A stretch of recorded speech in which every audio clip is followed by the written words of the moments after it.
ఎందుకంటే నేను చిన్నప్పటి నుంచి ఎన్నో నాటకాలు, బ్రహ్మాంగ నాటకాలు చూసి ఉన్నాను. మా నాన్నగారు బ్రహ్మాంగ నాటకానికి గురువు గారు. మాది విజయవాడ దగ్గర ఆగిరేపల్లి గ్రామం. అయితే విషయం ఏంటంటే మరి అందరూ స్త్రీలే, అందరికీ కూడా 55 సంవత్సరాలు పైబడిన వాళ్ళందరూ. మరి ఈ రోజుల్లో 40 సంవత్సరాలు వస్తే మోకాళ్ళు నొప్పులు, నడవలేనితనం. మరి ఈ వయసులో వాళ్ళు నేర్చుకుని గుర్తుపెట్టుకుని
మరింత బలపడాలని గ్రామం సమస్యలు కానీ ఉద్యోగాలు కానీ ఈ అవకాశం మరొకసారి ధన్యవాదాలు తెలియజేస్తూ మా గురు పరపతి ఒకసారి మళ్ళీ శివేశ్ స్వామి గురుదేవులకి, వసంత స్వామి గురుదేవులకి, స్వామి గురుదేవులకి, రోషన్ స్వామి గురుదేవులకి, రాంపాటి స్వామి గురుదేవులకి, పెద్దపల్లి గురుదేవులకి, సిద్ధి స్వామి గురుదేవులకి, శ్రీ శ్రీ శ్రీ శ్రీ పోతులూరి పెద్దపల్లి స్వామి గురుదేవులకి, భద్రకాల సమేత ఈరముద్ర గురుదేవులకి, శ్రీకృష్ణుడి మాతకి, కాలమ్మ తల్లికి, ఈ ఊరు గ్రామస్తులు అందరికీ, సూర్య చంద్రులకి, ఉదయం ఆకాశ మాతకి, సకల ప్రకృతి మాతకి గ్రామానికి తోడుండాలని మరొక్కసారి మీరందరూ ఆశీస్సులు ఉండాలని ఆదరించి ఈ ఆడపిల్లలు నేర్చుకున్నందుకు మీరందరూ కూడా మీ ఊళ్ళో వస్తే తిరగొద్దు. మీరు ఈ ఆడపిల్లలు మేము కోవిలేసి పంపిస్తామని ఏడున్నారా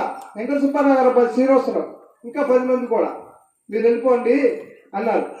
అయినా మా గురువు గారు చెప్పారు, బ్రహ్మంగారు మాట అయినా కాలజ్ఞానమైన జీవిత చరిత్రైన ఇచ్చినటువంటి మరి లంకే భాస్కర్ రావు గారికి మరొక్కసారి, పెద్దలందరికీ మరొక్కసారి ధన్యవాదాలు తెలియజేసుకుంటున్నాం.